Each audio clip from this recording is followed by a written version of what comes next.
Hi, this is Tamara from mooglyblog.com, and in this video I'm going to be demonstrating how to make the easy cold-shouldered V-neck top. It's a free pattern on mooglyblog.com, and this top comes in 8 sizes, so you'll definitely need the printed pattern in order to make it. Please follow the link in the description, which will take you to both the right and left-handed videos, as well as the written pattern itself and all the supplies you need to make it. I'll be making this pattern with Red Heart It's a Wrap, which you can see right here. This is the Thriller colorway, although it comes in several other colorways, and of course you can pick your own.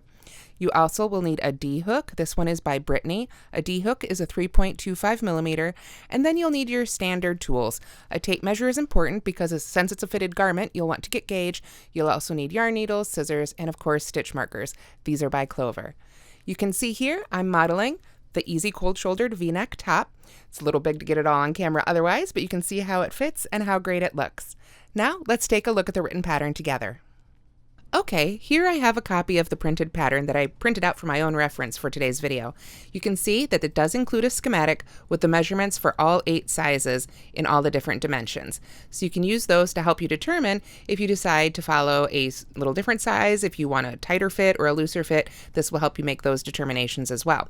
There are also some notes and helpful hints, so I just wanted to point those out, and some stitch substitutions that you can do if you like. I do recommend that you print out the pattern and then go through and circle the numbers that correspond to your size. You can see, since there's 8 sizes, they're written out small, medium, large, extra large, 2X, 3X, 4X, and 5X. So this pattern goes all the way from small to 5X, and every time you see a series of numbers like this, you should know which one it corresponds to your size in order, and then you can circle it, highlight it, whatever works for you. Also, I just wanted to point out that there are certain rows that are only made for certain sizes. So for instance, here, the first front shoulder all sizes starts with the same row, but then small and medium has its own instructions, and large to 3X has its own set of instructions, 4 and 5X have its own set of instructions there. So you'll need to read the pattern carefully and just make sure that you're following the instructions for your size. Like I say, this is where circling or highlighting comes in really handy. If you're familiar with the print friendly function on Moogly, you can also use that to customize your printout for your size. So after you've done that, then it's time to go ahead and start stitching. So let's do that together. All right, there are 2 stitch patterns used to make this top. We have this mesh right here. I can put my hand in it a little better so you can see. And this is just rows of double crochet and rows of double crochet, chain 1, skip 1, double crochet. It's worked from the top down, so we're actually looking at these stitches upside down right now. After that, it's simply rows of double crochet. So there isn't a whole lot of new stitch patterns to learn. If we take a look at this swatch here that I've made, you can see from the correct direction how this mesh pattern is made. It's a row of solid double crochet, then double crochet, chain 1, skip 1, double crochet in the next, and then double crochet across, working into each stitch and each chain space once, and then mesh, solid, mesh, solid. That's it. Like I say, after that, it's just double crochet. So you should be able to work these stitches by themselves. I do want to point out that in the written pattern, that row 1 does start, here, let me pull this back up. It does start with foundation double crochets, so I do have a separate tutorial linked out for that. If you haven't made foundation double crochets before and you're not overly familiar with working with really thin yarns like this It's a Wrap, then you may want to start by just chaining, chain an extra 2, and then skip the first 2 chains and double crochet across. Just make sure you have the correct number for your size in double crochets at the end, and that's really the important part. After that, you can start following the directions for your size. For the larger sizes, I believe large on up, there are a couple of rows worked evenly, just like in this swatch, before you start increasing to create the V-neck. Otherwise, for the small and medium, you just jump straight to the increases. So I want to demonstrate how those increases work now. All right, here I have a tiny swatch from the first front shoulder. You can see I've worked a few rows even, like I spoke about, and then I've started making the increases that are going to work down towards our V-neck. So I just wanted to demonstrate how those work because it's a basic 2-row repeat. Now, to begin this one, I'm going to start by making a chainless starting double crochet. Again, if you don't like the chainless starting double crochet, you can just chain 3 instead. I just think this gives a little nicer look. So I'm going to pull up my loop about to the height of a double crochet, put my finger on top, wrap around, go right into that very first stitch. There we are. Yarn over, pull up a loop, yarn over, pull through 2, and pull through 2. So there I have my first stitch. Then I'm going to double crochet in the first stitch, that one we just made our chainless starting double crochet in, and then I'm going to double crochet in each chain space and stitch across. So by working 2 stitches in that first stitch, that's how we've got our increase for the solid rows. This would be, well, it just depends on what size you're following. So make sure once you've got those first few rows down and you figured out how the pattern works, solid mesh, this will be pretty easy to tell. It just depends on what size you're following. For instance, I made the size large, so I started doing these increases on row 5. Depending on your size, it might be earlier or later. But this is our increases for our solid rows. So I'm just going to continue double crocheting in each stitch and chain space across on our tiny little front shoulder here, and then I will show you how to increase for the mesh row. So now we're ready to make a mesh row with our increases. Again, I'm going to start with the chainless starting double crochet. So I just pull that up, go around, go down into that first stitch. Always a little delicate when working with very thin yarns, but I think it's worth the effort with this one because it really does give such a good looking stitch. Oops, get all those loops back on there. There we go. Finish that off. And then for this row, it is chain 1, skip 1, double crochet in the next, right up until we get to the end. This should be a pretty easy pattern, like I say, to follow. And you can tell that we're on our increase rows because when I get to the end here, following this chain 1, skip 1, double crochet in the next, there should be 1 extra stitch at the end, which is where we'll put our increase for this one. So I'm just going to continue doing a double crochet, chain 1, skip 1 on across until I get to that very last stitch here in just a moment, which we're almost at, which is the reason I made this tiny little swatch so you can see it all on camera.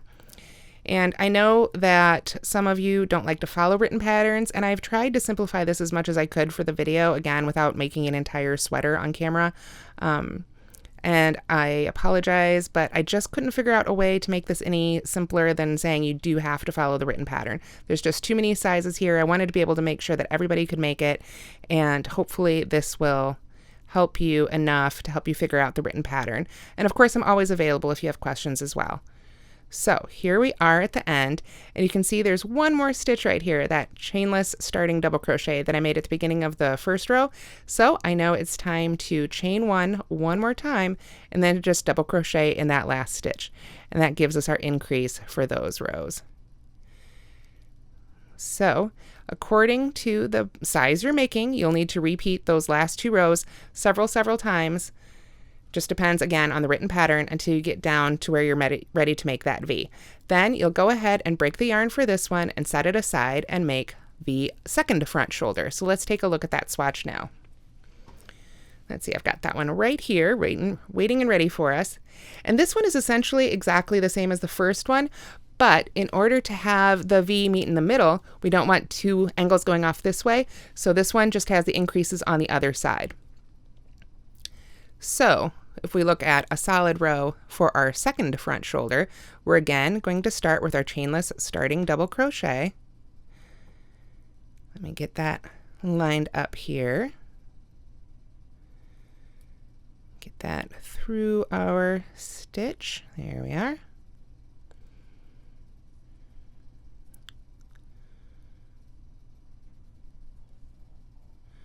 Okay, and then we're going to double crochet in each chain space and stitch across until we get to the end. Remember, this is going to be the opposite of the first shoulder we did. In the first shoulder, when it was a solid row, we had our increase at the beginning of the row. So for this one, we're going to have it at the end.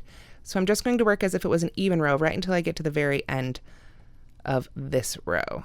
So I will see you there in just a moment. Okay, so far I have just crocheted evenly across and worked into that last stitch once. Very simply, just like we did at the beginning of our first shoulder, we're just going to put a second stitch in that last one. Just a second double crochet, and voila, we've got our increase for the solid row. Then we need to work our increase for the mesh row, but of course this is now going to be at the front. So You can again start with a chainless starting double crochet or a chain 3 if that's what you prefer. So oops, these can be a little fiddly. Like I say, they definitely take a little extra care and time, but just makes such a nice finished edge. There we go. Then you can chain 1 and then just double crochet right in the very next stitch. So we don't want to skip one right here because this is our increase, like so. Then we can go back to our mesh pattern where we chain 1, skip 1, double crochet in the next on across. So then it's just back, like I say, to that stitch pattern until you've worked your way across. Then after you have finished all the repeats for this shoulder, which should be the same number of rows as you had in your first shoulder, you won't want to break the yarn because we'll be attaching our 2 front shoulders here together. Alright, so after you've made both of your front shoulders, then it's time to join the front shoulders, and this instruction is the same for all sizes, although, as you'll note, of course, the stitch counts will be different depending on your size. What we're going to do is take our second shoulder, and this is just again my little sample piece here, and we're going to start working back across it as if it was another solid row. So you can start with your chainless starting double crochet, or here I'll go ahead and start this one with a chain 3. Just for the sake of time here, and for those who want to go ahead and use that stitch. And then I'm just going to double crochet in the next chain space and each stitch across, just like I was doing before. The big join will happen when we get to the center where we want to match up those V's. And this is also why the instructions for those 2 shoulders are different. Rather than flipping one of them, which I could have done, I wanted to work the increases on opposite sides so that the stitches would go in the same direction after they're matched up, and you wouldn't have sort of an odd opposite look on the other shoulder. Okay, so I've worked across that second shoulder until I've got 1 stitch remaining. This is where I'm going to join the first shoulder that we made. So I want to bring that up and match it up here so that I know that these stitches are all heading in the same direction. Here we are. And that my V's come to meet in the middle. And of course, on a full-size sweater, this will be a much more dramatic V. But what I want to do here is work a double crochet 2 together over this last stitch and this first stitch. So I'm going to yarn over and go into the top of this next stitch here. There we are. And I'm going to pull through 2, but then I'm going to stop with 2 loops left on my hook, yarn over again, and then pick up this second shoulder. And again, making sure you're on the V side here. Go into the last stitch you made on that one. There we go. Pull my yarn up behind here, yarn over, pull through 2, and then finally with 3 loops left on the hook, yarn over and pull through all 3. So that is the double crochet 2 together that finishes off the bottom of that V. From there, we just work even again. We're going to double crochet in each chain space and stitch on across until we get to the end of the row. Now, depending on what size you're making, you may have a few more rows to add after this, but those will just be worked even in the same double crochet row and then mesh row, just as we were doing before. Again, like I say, this time just working evenly. You'll need to follow the directions for your size. For the, let's see here, for the sizes small through 2X, you'll actually go ahead and break the yarn after this row, but for the sizes 3X to 5X, you'll need to add a couple more rows just for length. So I will work my way on across here, and then however many rows you need to make for this front, when you get to the end, then you'll go ahead and break that yarn and set it aside, and then it'll be time to make the back and then join those together so we can make the rest of the body. Alright, so when you make the back shoulders, all sizes have the same instructions, except of course for the number of stitches. So here I've got my tiny little swatch back. You should have the same number of rows as you had in your front, which I've got my little tiny front right here.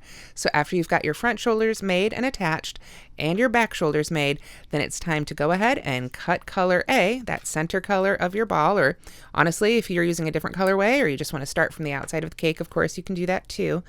But for this pattern, I worked from the inside of the cake out. So I'm going to go ahead and finish that off like so. Now that was the final row there. So I want to keep that down so it matches the final row of my front. What I need to do now is prep both the front and the back with some stitch markers so that I can attach the body. So if you're making the full size, or any size, I should say, they're all full size, but if you're making an actual adult size garment here, small through 5X, again, consult the pattern to see which stitches you should put your stitch markers in. Let me pull it up right here. You can see I've got it split across 2 pages here, but for the small, it'd be stitches number 23 and 99, the medium's 23 and 107, 23 and 919, and it just, oops, let's see. There's the last page. And it just continues on through the sizes. So again, check the written pattern for that. On our tiny little sample, of course, here I don't have that many stitches to mark it. But what we're going to do is basically we're leaving some space here for the sleeves, and then we'll just be double crocheting and adding a body right here. So let's go ahead and add some stitch markers to our little sample so we can pretend that's a full-size garment now. I'm just going to count in, let's see, just a few stitches here on each side.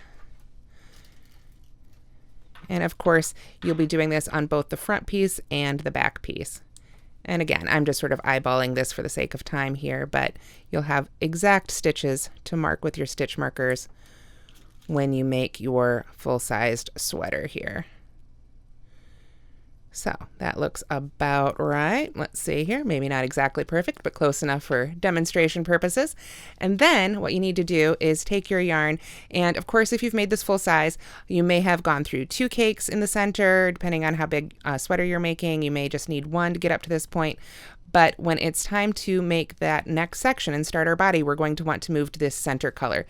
So whatever you have left in there, you can just very carefully start pulling the rest of that yarn on out of the cake, and you can see it actually comes out pretty easily here. I've got that darker color right there. I want to separate and keep that out as much as possible so I don't make a big mess of it. All right, and there we are. I actually found the join. You can see the join there. It's just tied together where it changes colors, so you can just use your scissors or even give it a good firm tug and then set whatever's left of that first color on a side. And then you can start working with the next color. So to begin joining the front and back, I like to start with a standing double crochet. Now you can start with just a join and chain 3 if you prefer. But what we want to do is, of course, we're going to start working this way again. We're working top down. So I'm going to use my standing double crochet in the first marked stitch on the back shoulder piece from the right side.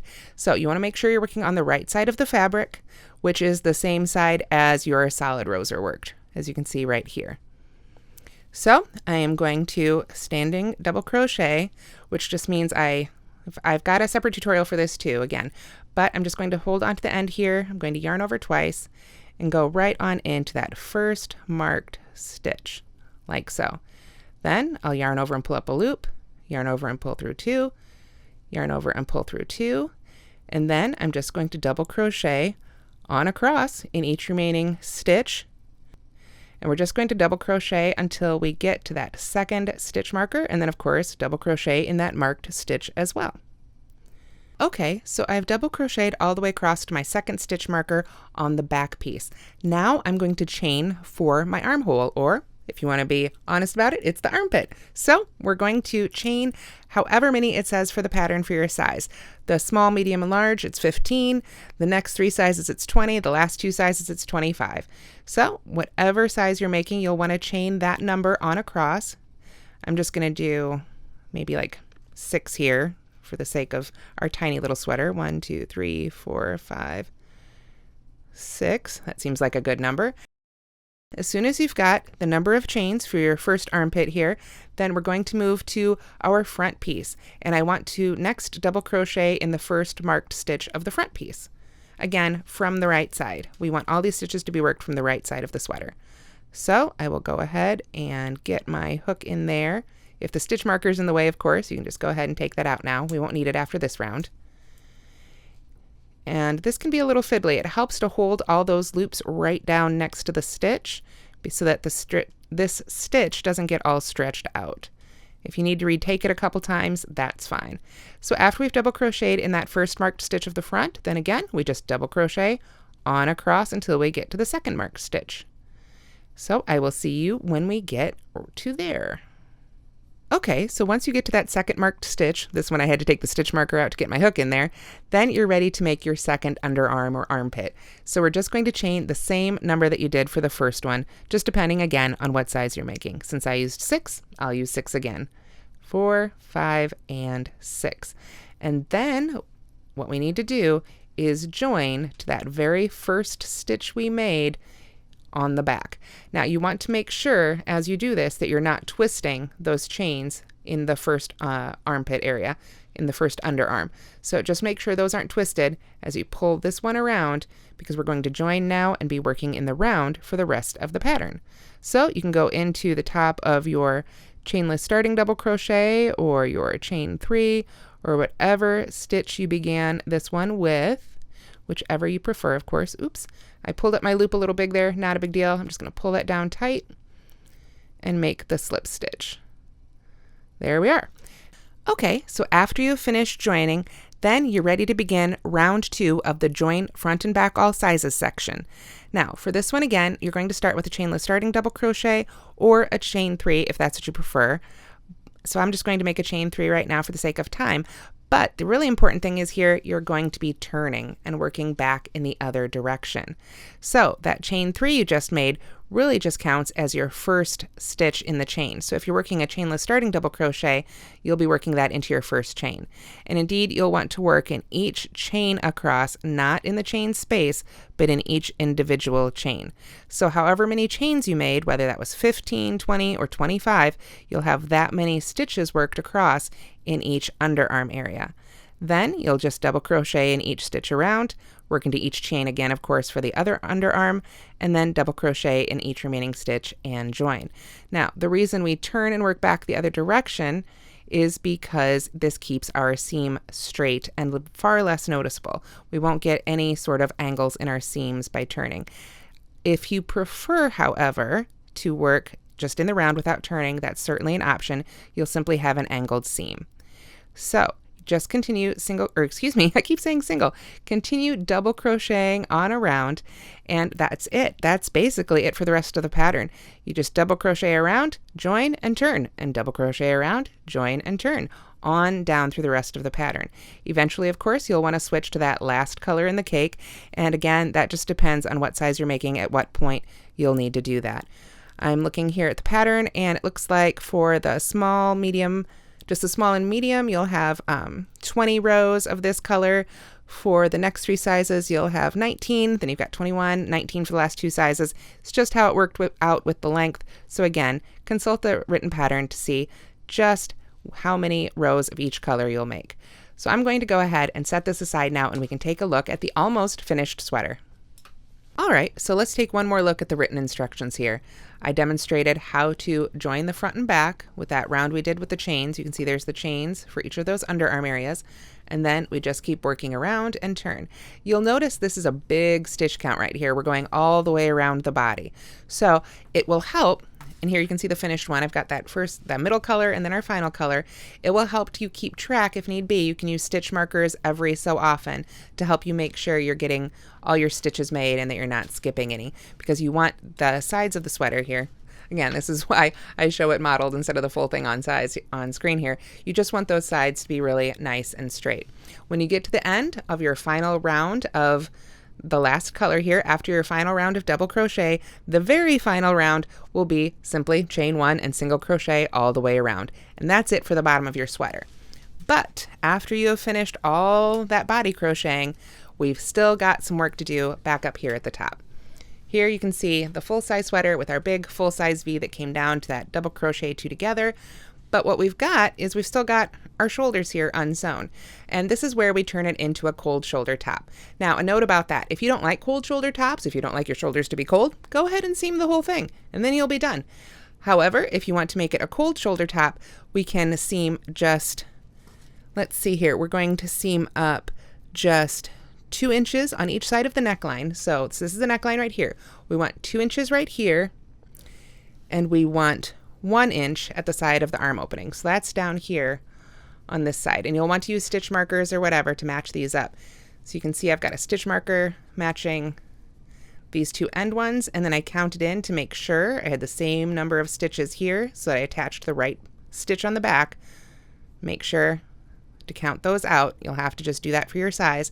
And then, like I say, you can either seam the whole thing or just seam 1 inch at the sleeve and 2 inches at the neckline.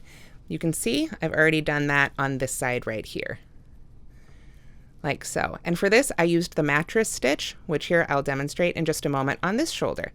That leaves, though, this great little cold shoulder section here, which kind of drapes down. And then one of my favorite things about this style is that by leaving the bottom of the arm open here, not only is it a little breezier because this is a summer weight top, but it creates a really nice sort of fall here, right?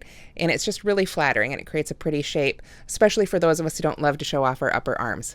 So let's go ahead and pull up some more yarn, and we'll do a little bit of seaming here on the second shoulder. Now this is where you'll want to pull back that color A, that first center color that you set aside at the end of making that top section. To seam something, you're going to use the sewing needle rather than a crochet hook, so we're going to have to cut off a length of yarn rather than using it directly from the skein, or what's left of that center color anyway. Thread it on your yarn needle here, like so. And then to make the mattress stitch right here, I'm just going to go from the inside to the outside, so from the wrong side to the right side, into 1 stitch. And I want to leave a good length of it behind here for sewing in that tail later. And then I'm going to find the matching stitch on the other side. So let's see here. That would be this one right here. And I'm just going to come from the wrong side to the right side through that stitch and pull it up close. I'm not going to pull too hard or I'll end up pulling that tail through right now. I just want to get it a little close right there. Then I simply go to the second stitch, again from the wrong side to the right side, and then the same thing on the other side. It takes a little bit of time, but this really is a nearly invisible seam. So especially for a garment, I really like using the mattress stitch. And if you want to see more about it, I do have a separate tutorial as well for this on the YouTube channel and on the blog. And I will link it on the blog post for this as well. So once you've got a few of those stitches made, you can just pull on both ends. You can see it pulls those sides together really nicely.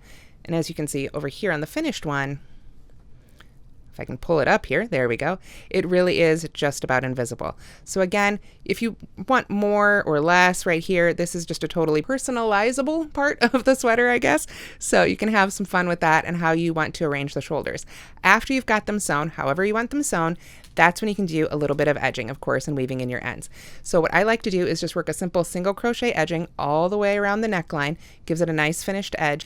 After you've finished up your neckline, then you can move over here and do a little bit of single crochet edging right around the arm opening as well. And if you like, and I included this in the instructions, you can switch colors to what's left over of your center color and work right across here. Because of course, when we switch down to that third color, you're probably going to have some of that center color to pull out and set aside, just as we did with that initial color, the one that was in the very middle of the cake. So after that, you'll be all done with your sweater. So I'll be right back with an all finished sweater to show you. Okay, and here I am one more time with my finished sweater. What do you think? That's the easy cold-shouldered V-neck top. I hope this video tutorial has been helpful for you for making your own. If you have more questions, please ask in the comments, and please do go to the description below the video. There you'll find the written pattern with all the numbers you need to make your own, and all the supplies you need too. So be sure to check it out. If you liked this video, please do give it a thumbs up and let me know what you think in the comments. And don't forget to subscribe to the Moogly YouTube channel. And click on that little bell next to the subscribe button to get notified every time there's a brand new video or whenever I go live. Thanks so much for watching and happy crocheting.